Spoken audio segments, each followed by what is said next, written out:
Me voici de retour pour une bien brève intervention. En effet, je suis tombé lors d'une de mes très nombreuses pérégrinations sur internet sur une vidéo que j'avais assez envie de partager avec vous. Comme vous le savez, lorsque l'on regarde une vidéo sur YouTube, il y a toujours des recommandations sur le côté droit pour nous indiquer des vidéos que l'on pourrait apprécier. Bon, bien nombre d'entre vous savent que bien souvent c'est le guide vers le gouffre du vide intersidéral et qu'en avançant de plus en plus dans les recommandations, on sombre vers les méandres de l'internet. Il en reste qu'il y a quelques jours, j'ai vu cette miniature dans les recommandations. Cette miniature, c'est l'image du clip Midnight City de M83. Et donc, de prime abord, je me suis dit, tiens, je savais pas que M83 était la bande son de Midnight Special. Allons voir ça. Parce que bon, une chanson qui s'appelle Midnight City, avec en affiche deux gamins avec les yeux qui luisent, le rapprochement est vite fait. D'autant plus que, ayant appris que c'était Woodkid qui s'occupait de la bande originale de Diserto, le prochain film de Jonas Quaron, et que des artistes comme Daft Punk ont également fait des bandes originales, je me suis dit, pourquoi pas après tout? Pourquoi est-ce que M83 n'aurait-il pas pu faire la musique de Midnight Special? Du coup, j'ai cliqué dessus, juste pour aller voir. D'autant plus que de base, la musique de Midnight Special est vraiment pas mal du tout, bien qu'un peu redondante. Et quelle ne fut pas ma surprise de tomber sur ceci. Alors, de ce fait, je sais ce que vous allez me dire. Attends, mais mec, cette musique-là, elle date clairement pas de cette année. Moi, ça fait déjà un bail que je la connais. Et bien que je ne connaissais pas le titre, j'avoue que je me suis rendu compte que je connaissais déjà moi aussi cette musique. Et en fait, si l'on regarde ce clip, l'on voit quelques légères, très légères similitudes avec un certain film sorti il y a une semaine.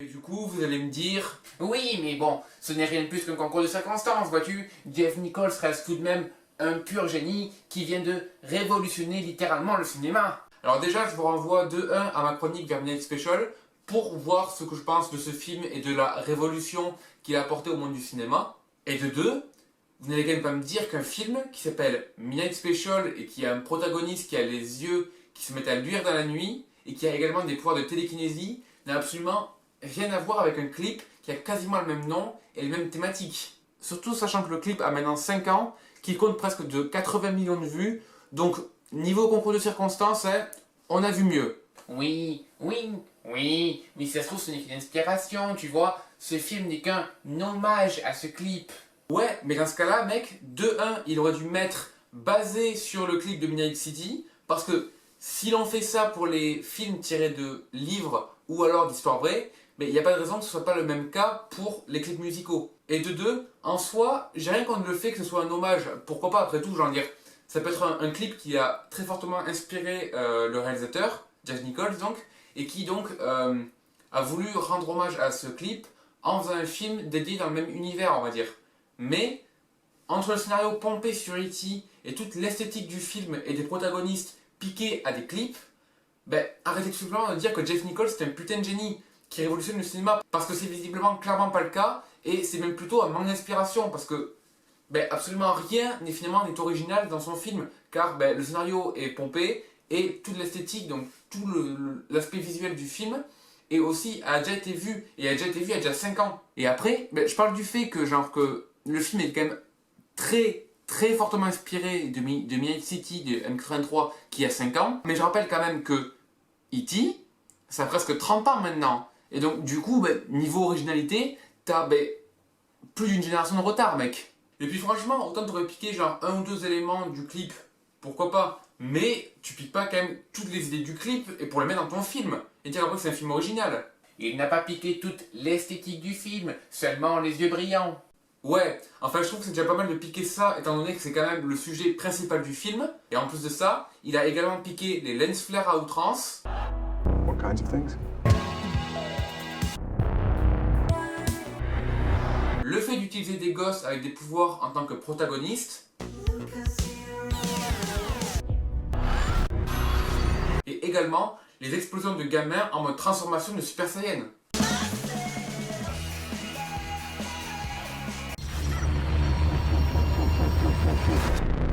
Tout ça pour dire que de prendre des bribes de plein de trucs différents et de les mettre ensemble pour faire un collage n'en fait pas une œuvre originale. Et ça ne fait pas non plus une œuvre de qualité forcément. Ça peut être le cas, mais il faut quand même rajouter un peu sa patte personnelle. Parce qu'après, moi le premier, je critique les adaptations de littérature jeunesse parce que je trouve que et les sagas de littérature jeunesse et ces adaptations cinématographiques, tous ressemblent et ils n'ont plus d'imagination. Et le pire, c'est que les gens gueulent contre ça. Ils gueulent contre le fait que ça manque d'imagination et que les films se ressemblent. Genre, tout le monde a gueulé contre Labyrinthe et contre Divergente et contre La Cinquième Vague parce que ça ressemblait un peu trop à ce qui, par exemple, à Hunger Games.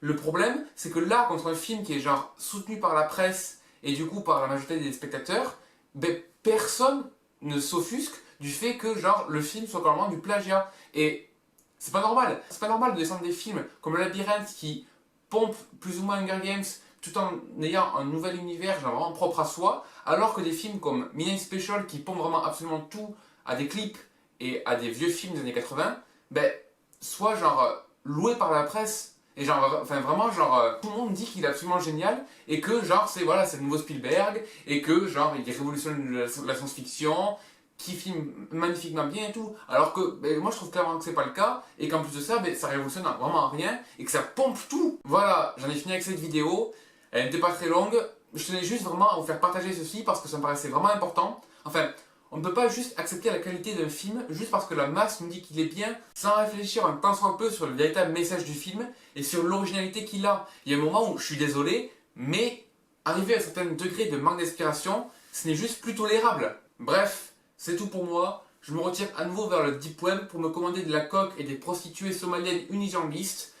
Et je vous dis à bientôt pour un nouvel avis à chaud, très probablement sur Five ou sur Batman vs Superman qui sortent tous les deux dès demain. En attendant, abonnez-vous, aimez cette vidéo, commentez-la, partagez-la, gardez la forme. Moi je vous dis à la prochaine. À bientôt. Tchuss. 2,21 gigawatts.